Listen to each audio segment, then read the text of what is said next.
I'm standing in the parking lot, and this is the entrance to camp that goes up by the main pavilion. There used to be a fence right here, and that fence has washed away, and water is still rushing along.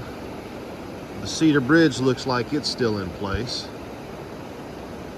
but the barbed wire fence between there and there looks like it's gone. There's the cedar bridge. Looks like it's still above water. Got a whole section of fence that's missing here.